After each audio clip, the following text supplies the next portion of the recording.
Rogue Sun issue number 19. So it feels like it's been a while since we've gotten a Rogue Sun issue.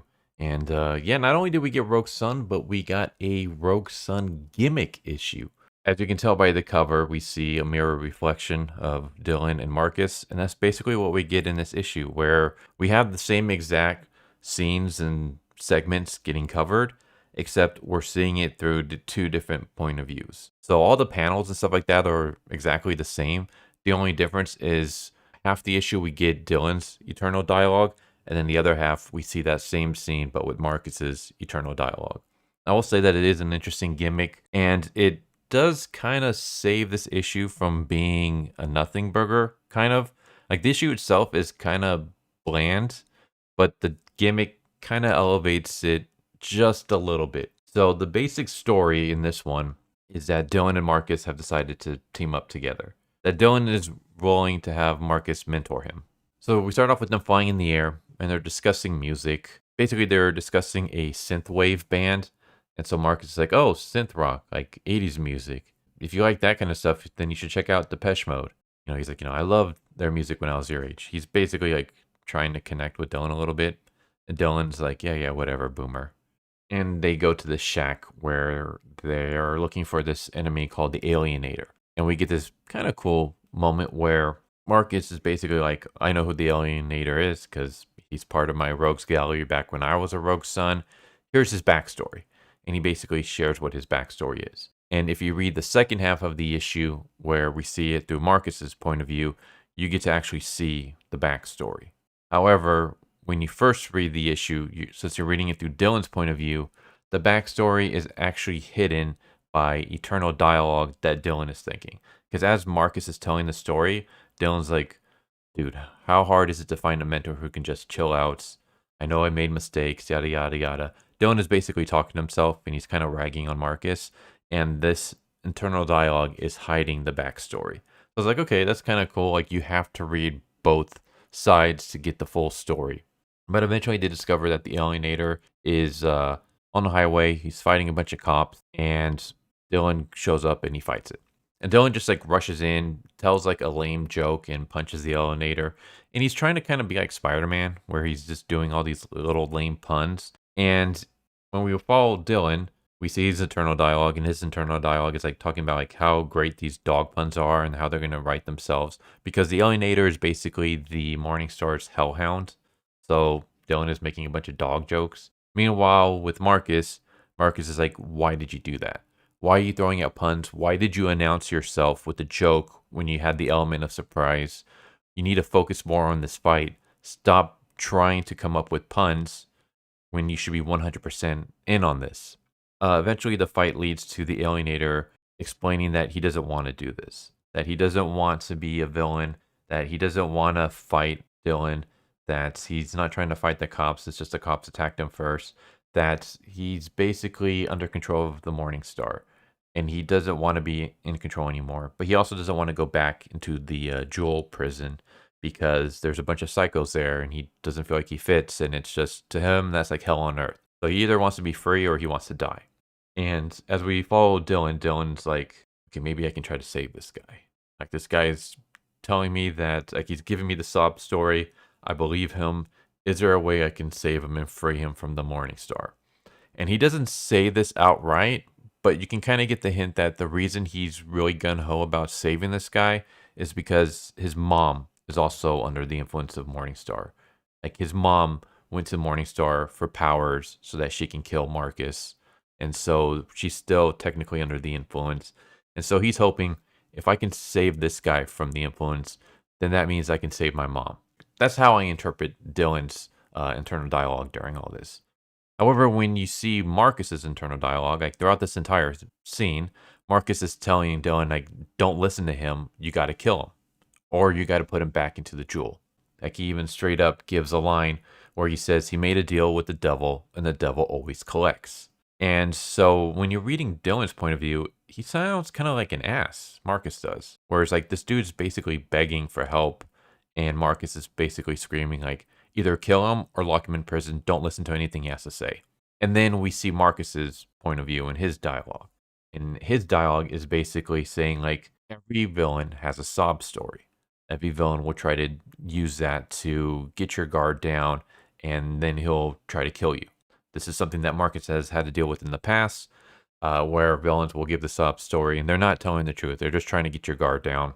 And when it comes to Morningstar, like, you cannot take anything easy on him. And this isn't Morningstar, it's one of his lackeys, but he's influenced by Morningstar, which means that there's no way to free him. Like, Morningstar is too powerful, he's too strong, you can't break the influence. And so Marcus is basically telling him, like, there's no way you can save this guy.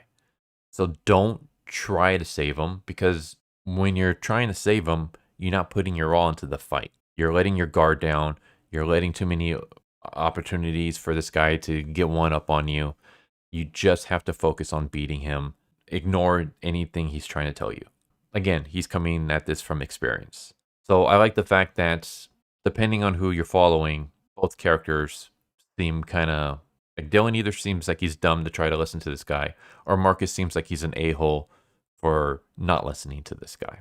And there's like a little bit more, but basically in the end, nobody kind of really wins because Dylan is able to beat the Alienator. Like, we have this nice moment where Dylan is basically talking about how he's been through a lot of fights, some that he started, some that he's not, and the ones that you learn from the most are the ones that you lose. And he uses like these tricks that people have used on him to beat him to win this fight. And meanwhile, with Marcus, the like, nice moment we see is as Marcus is watching Dylan rushing in at Alienator, he's like, "Kid, what are you doing? Like, don't do this. You're going to fail." And then he sees Dylan pulling these 3 tricks, which ends up beating the Alienator. And he's like actually kind of proud of his kid at this point. He's like, wow, like, I wasn't expecting that. And what I mean by they both kind of lose is a sense that Dylan doesn't kill Alienator. He does lock him up in the prison, but he tries to tell the warden, like, hey, maybe you can put him in a area away from the rest of the psychos. So he didn't really like listen to Marcus. At the same time, Marcus doesn't really listen to Dylan. Like, he still believes that Dylan went too easy on this guy and that he should have just gone hardcore in on beating him. And yeah, like, they're trying to kind of patch things up a little bit, but in the end, we get both of their internal dialogues, and Dylan is basically saying, like, in his eternal dialogue that this is going to be really hard, and I know you don't want me to do this, but if you learn the truth about why I have to take on Morningstar, you're never going to forgive me. Meanwhile, with Marcus, he basically says, like, you know, I know you didn't hear a word I say. I'm sorry, kid. Like, but I'm going to have to stop your little quest. A little quest about taking on Morningstar. Because if you learn the truth about Morningstar and Rogue Sun, you're never going to forgive me. So we got like 2 little cliffhangers. What exactly does Dylan have on Morningstar? Like, what's the take? And what exactly does Marcus know about Morningstar that has a connection to the Rogue Sun? So yeah, the issue itself, it's basically just they kind of discuss a little bit. They're in the shack. They show up to fight the Alienator. Super quick battle. And then they talk a little bit and that's it. And then we just get that same exact scenes, same exact panel, same exact artwork. It's just the internal dialogue that changes.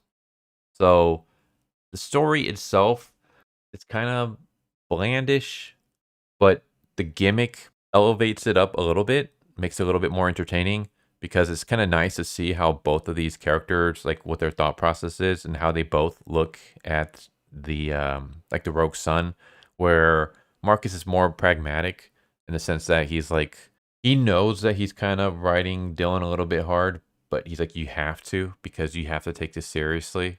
And we get this because like his dad kind of beat it into him, literally and figuratively. But he's like trying to be a little bit easier on Dylan, but at the same time, he's also being harsh because he's like, this kid needs to learn that like he can't be goofing off. Like, this, he has to take this seriously. This is life or death, not just for him, but also for everyone he's supposed to be protecting. And then you see Dylan's side, where you see Dylan is like, you know, he's trying his best. He wishes that his dad would be a little bit more easier on him and actually like be less negative, because his dad is just constantly looking at all the negatives that Dylan is doing and nothing of the positives. And so he feels like, you know, his dad's just there to kind of rag on him and not there to actually help him. But again, as we see, like, both sides are actually wrong. So that was kind of nice. Overall, I'll give this issue a 6 out of 10. It was good. It wasn't great or anything like that, but it was good. if it wasn't for the gimmick and the different thought process and being able to dive into both characters' minds and stuff like that, I'd give it like maybe a 5. I'd give it a 5 if I was being kind of nice. If I was being a little bit mean, I'd give it like a 4 because it was kind of just bland and boring. But because of the gimmick and the fact that we're able to see to the minds of both of these characters, it elevates it up to a 6. So yeah, for anyone who's like thinking that that's kind of low for my scale, to me, 5 is average. 5 is just your average story. 6 is good. 7 is great. 8 is amazing. 9 is near perfect. 10 is perfect. So yeah, 6 is above average. So this was a good issue. Not great or anything like that, but it wasn't terrible or anything either. It was good. And again, it's because of the gimmick. So yeah, I'm kind of liking where this is going. I'm hoping that we get to see a little bit more. Like I want to see more of these two characters growing. Marcus being a little bit more of a father to Dylan and not just ragging on him all the time and stuff. Like actually treating him like his son and showing him like compassion and love and stuff. And I would also like to see Dylan just embrace the whole Rogue Son and not treat it as a joke and actually be a little bit more serious. Like we got some of that here, but yeah, he was a character. These were both characters that were just very unlikable in the beginning, and I've talked about that numerous times. I've hated Rogue Son since issue 1, and it wasn't because like I went in and hate because I wanted to hate it. Like I actually want to love this series because I love tokusatsu. I love like occult, supernatural, demon stuff. So you got a tokusatsu hero fighting demons. Like that's right up my alley. Like, that sounds awesome.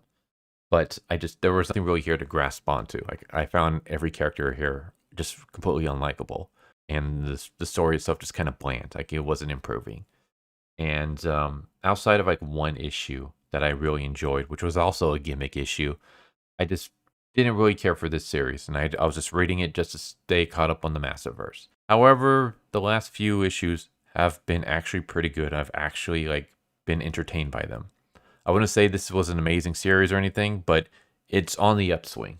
Like it started off me hating it, and now I'm actually starting to like it a little bit, and I'm hoping it just continues to improve because there's a lot of potential here. And if this thing can like hit its full potential, this could be an amazing series. Yeah, I'm glad that it's on the upswing. This wasn't a step up from the previous issue, but I like that they're doing something interesting. Like the gimmick is what really saves this issue. Otherwise, it would just be an average issue. The gimmick elevates it a little bit, but hopefully, it doesn't need to just rely on gimmicks with the next issue, and hopefully, like things just start improving more and more and more. So there you go. There's Rogue Sun issue number 19. It was good. So I hope you enjoyed, and I hope to see you next time. Take care. Later. Thank you for watching my video. I hope you enjoyed it. If you didn't, I still want to thank you for watching it this far, and I hope the next one is more to your liking. With that said, thank you once again, and I hope you guys and gals have a good one. Later.